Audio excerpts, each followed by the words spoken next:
Queridos irmãos, eu vos saúdo com a graciosa paz de nosso Senhor Jesus.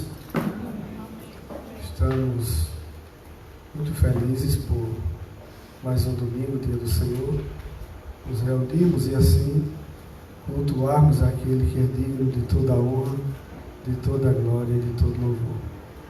Você que nos acompanha pela rede social, queremos desejar também boa noite.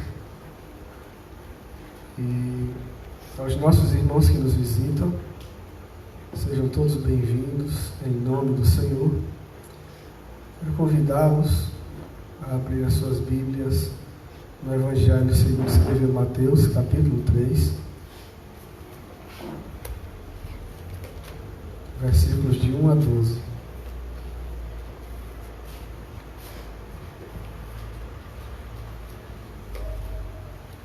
Convido aos irmãos para fazermos a leitura de pé.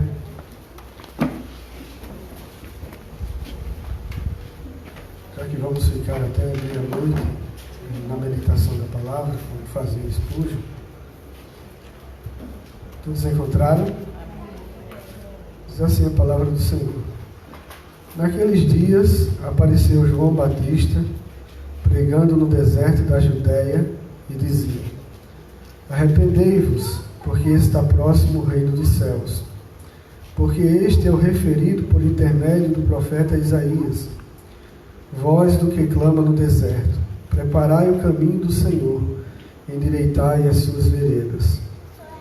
Usava João vestes de pelos de camelo e um cinto de couro. A sua alimentação era gafanhotos e mel silvestre. Então saíam a ter com ele Jerusalém, toda a Judéia e toda a circunvizinhança do Jordão. E eram por ele batizados no Rio Jordão, confessando os seus pecados. Vendo ele, porém, que muitos fariseus e saduceus vinham ao batismo, disse-lhes: raça de víboras, que vos induziu a fugir da ira vindoura? Produzi, pois, frutos dignos de arrependimento. E não comeceis a dizer entre vós mesmos: temos por pai a Abraão, porque eu vos afirmo que destas pedras Deus pode suscitar filhos a Abraão. Já está posto o machado à raiz das árvores. Toda árvore, pois, que não produz bom fruto, é cortada e lançada no fogo. Eu vos batizo com água para arrependimento, mas aquele que vem depois de mim é mais poderoso do que eu, cujas sandálias não sou digno de levar. Ele vos batizará com o Espírito Santo e com fogo. A sua pá ele a tem na mão, e limpará completamente a sua eira. Recolherá o trigo do celeiro, mas queimará a palha em fogo inextinguível. Amém. Amém. Oremos. Senhor nosso Deus, te agradecemos pela tua palavra e te pedimos que o Senhor nos ajude a compreendê-la e assim pô-la em prática em nossas vidas. Em nome de Jesus. Amém. Amém. Tome seu assento. Meus queridos, nós temos aqui um texto maravilhoso da palavra do Senhor. Eu tenho certeza que vocês já ouviram por diversas vezes sermões, pregações e meditações nesse texto. Nós sabemos que o Evangelho de Mateus, ele é o Evangelho que leva o nome do seu autor.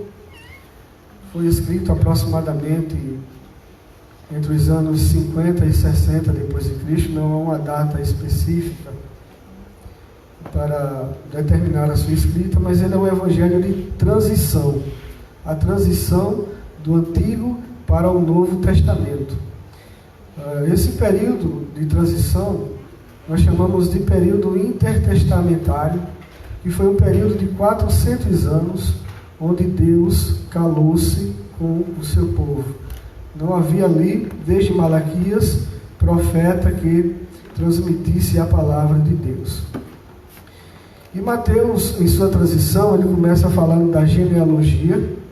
Mateus, ao que tudo indica, o público de sua carta endereçada seria um público de judeus convertidos E ele explicita em sua carta, mostrando que Jesus Cristo era o rei dos judeus, o Messias prometido no Antigo Testamento. Ele fala da genealogia, faz questão de falar isso para mostrar isso aos judeus no capítulo 1, dos versículos 1 a 17. Depois ele fala da forma milagrosa como Cristo ele nasceu, como seria o seu nascimento. A virgem conceberia e daria à luz um filho, a quem deveriam chamar de Jesus, que era o Deus conosco, e esse Jesus livraria o seu povo dos seus pecados. No capítulo 3, nós aí vemos a figura de João Batista. Uma figura bastante diferente do que o povo estava acostumado a ver naqueles dias. No versículo 1, começa o relato de Mateus dizendo: naqueles dias apareceu João Batista pregando no deserto da Judéia e dizia: arrependei-vos, porque está próximo o reino dos céus.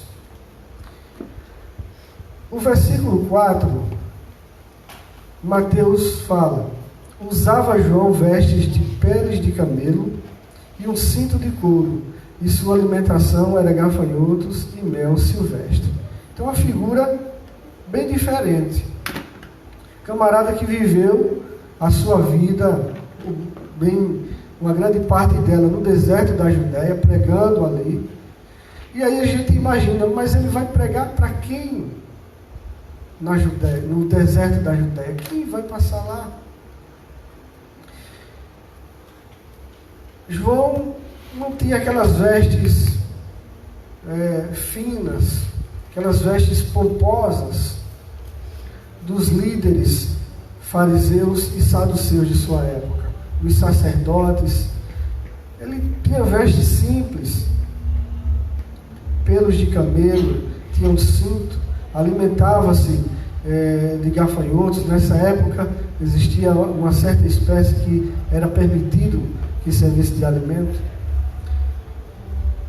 E João era essa figura totalmente diferente do que as pessoas estavam acostumadas a ver. Mas João tinha uma coisa que o fazia especial entre todos os povos, ou melhor dizendo, entre todos os sacerdotes, entre os escribas, entre os fariseus e entre os saduceus. Como diz o versículo 2, este é o referido por intermédio do profeta Isaías. Isaías 40, versículo 3, vai falar exatamente dessa profecia daquele que viria antes de Cristo para preparar o caminho. Isaías era exatamente o arauto do rei, aquela pessoa que viria e prepararia o caminho para que o rei entrasse e começasse o seu ministério. Essa é a voz daquele que clama no deserto: endireitai as suas veredas, endireitai os seus caminhos. A figura do arauto era muito comum nessa época bíblica. O arauto ele era aquela pessoa designada para ir diante do rei e endireitar os caminhos, preparar o caminho por onde o rei passava. E Isaías exatamente profetizou a respeito de João, que antes do Messias começar o seu ministério terreno, o arauto iria endireitar os seus caminhos para que o rei viesse e começasse o seu ministério. E foi exatamente isso que João foi designado para fazer. João não foi designado para falar de si mesmo. João não trazia uma mensagem própria. João não trazia uma mensagem que agradasse aos corações das pessoas. Mas João trazia uma mensagem que foi determinada por Deus para que o povo pudesse ouvir e atentar às palavras que o seu Deus estava falando a partir daquele momento, depois de 400 anos em que Deus ficou calado com o seu povo. E qual era essa mensagem de João? Qual era a mensagem? A mensagem de João era: eis que eu tenho vitórias para vocês. Eis que eu vou colocar vocês no lugar de príncipes. Eu vou determinar a bênção. Eu vou fazer você prosperar. Não. A mensagem de João era uma mensagem diferente. A mensagem de João era a seguinte: arrependei-vos, porque está próximo o reino dos céus. O arrependimento era a mensagem trazida por João Batista. Veja a seriedade do profeta. Ele convoca o povo de Deus a arrepender-se dos seus maus caminhos, a arrepender-se dos seus pecados. E o que era arrependimento? Arrependimento, meus queridos, não é apenas um sentimento de culpa por alguma coisa que nós fazemos. Arrependimento não é simplesmente remorso. Arrependimento é algo que, quando sentimos, nos enojamos por aquilo que cometemos e nos quebrantamos diante de Deus por aquilo que fazemos e que feriu a sua santidade. Era essa mensagem que João veio trazer. Foi essa mensagem que Cristo começou a pregar no capítulo 4, quando ele começa o seu ministério na Galileia. Ele diz: arrependei-vos, porque está próximo o reino de Deus. Foi essa mesma mensagem que Pedro pregou ali em Atos dos Apóstolos, quando ele traz o relato da morte de Cristo, da sua ressurreição, e o povo fica atônito e pergunta: e agora o que nós devemos fazer? Ele diz: arrependei-vos. Arrependei-vos. Essa foi a mensagem que o arauto trouxe. E o que aconteceu quando ele pregava isso? Versículo 5: então saíam a ter com ele Jerusalém, toda a Judéia e toda a circunvizinhança do Jordão, e eram por ele batizados no Jordão, confessando os seus pecados. Eles não só se arrependiam, mas eles confessavam os seus pecados. Era essa a missão do arauto. E aconteceu aqui nesse interim uma coisa interessante, porque além das pessoas de Jerusalém, da Judéia e das circunvizinhanças, nós entendemos que isso aqui eram pessoas do povo que ouviram a mensagem e realmente viram que eles estavam tendo uma falsa religiosidade e que precisavam se arrepender, e vieram ter com ele fariseus e saduceus. Fariseus e saduceus eram dois grupos diferentes que comandavam a religião judaica na época. Os fariseus eram perfeccionistas, eles acreditavam na ressurreição. Os saduceus não tinham muita coisa em comum, mas eles se uniram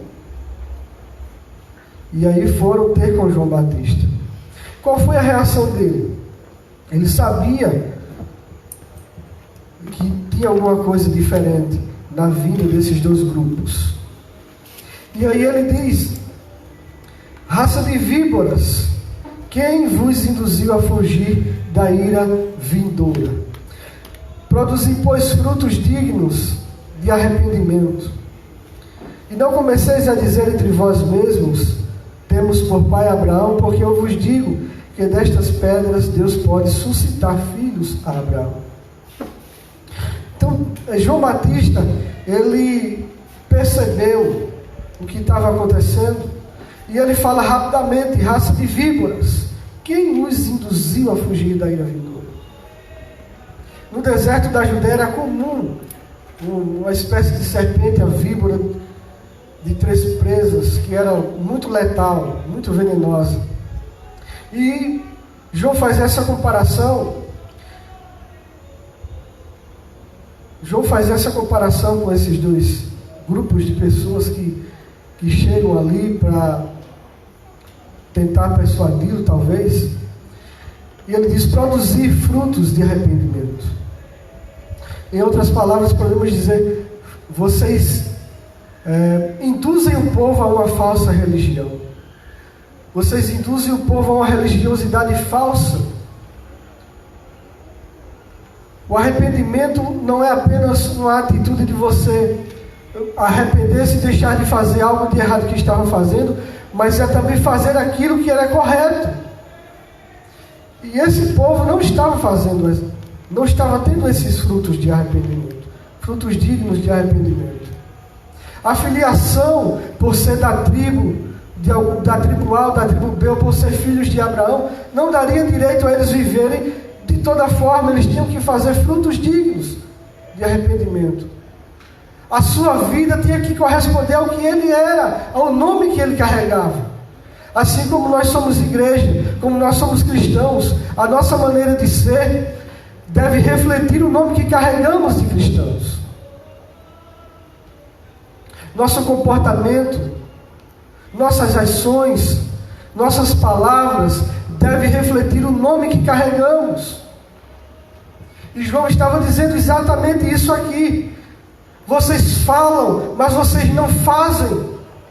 Aquilo que vocês induzem o povo a fazer, vocês mesmos fazem errado. Produzam frutos dignos de arrependimento. E por que eles deveriam fazer isso?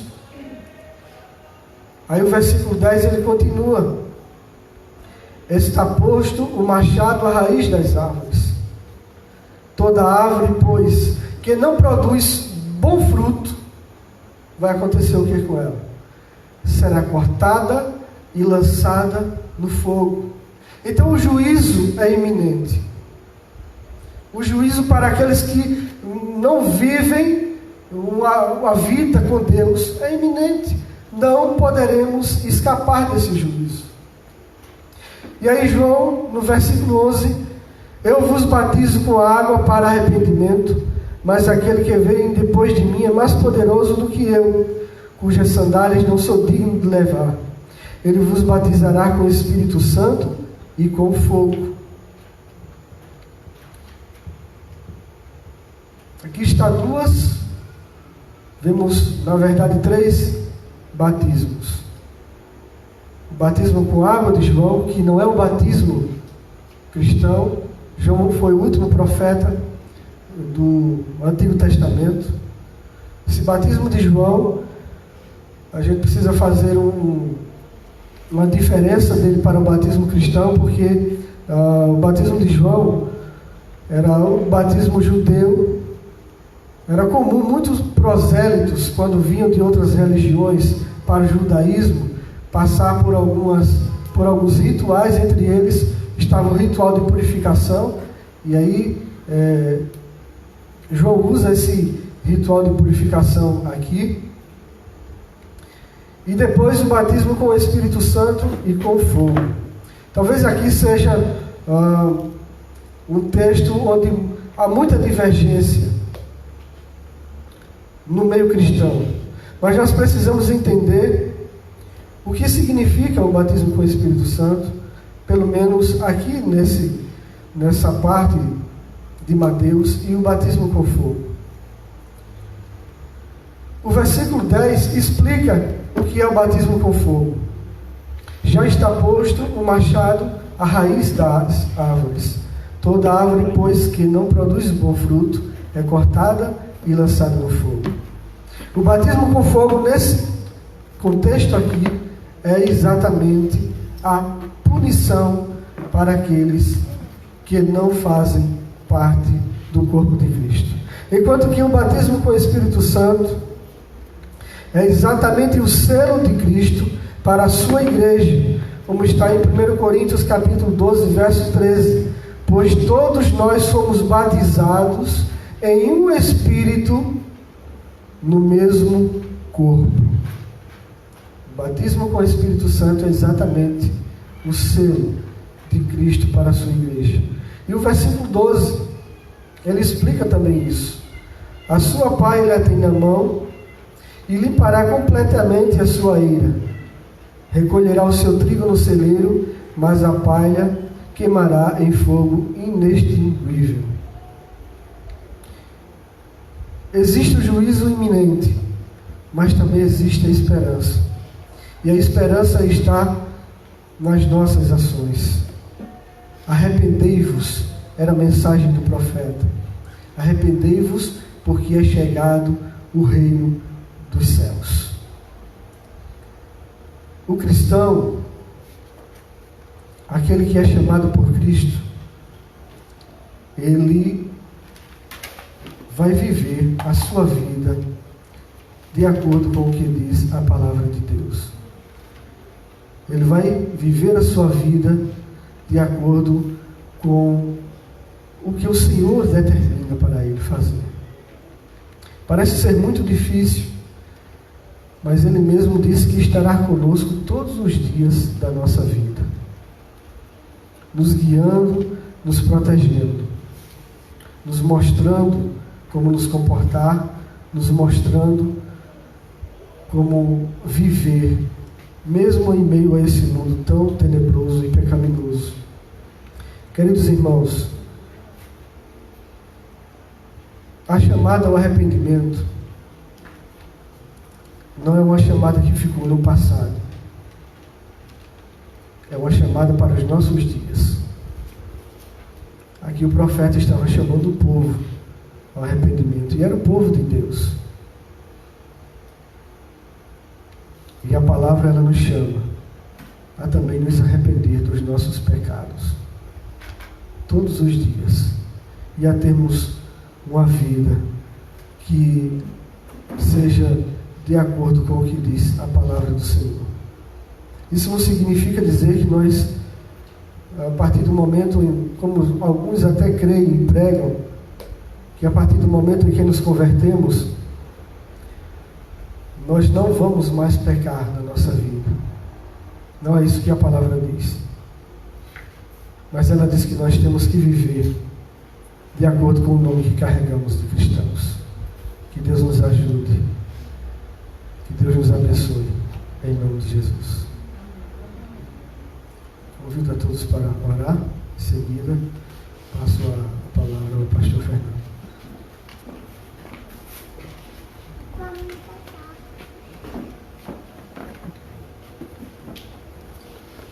Senhor nosso Deus, nosso Pai, nós te louvamos, te rendemos graças ao Deus Altíssimo por mais essa grande oportunidade que o Senhor nos permitiu de estarmos aqui reunidos como igreja e assim prestando o nosso culto a Ti. Muito obrigado, ó Deus, pela Tua palavra. Te pedimos que o Senhor nos perdoe pelas nossas falhas, pelos nossos pecados, pelos nossos desvios. Nos ajude a viver de acordo com a vocação que fomos chamados. Nos ajude também a pregar a Tua palavra a todo aquele que ainda não Te conhece. Pedimos que o Senhor nos leve em paz para nossas casas e que nos dê uma boa noite na Tua presença e uma semana de bênçãos. Em nome de Jesus. Amém.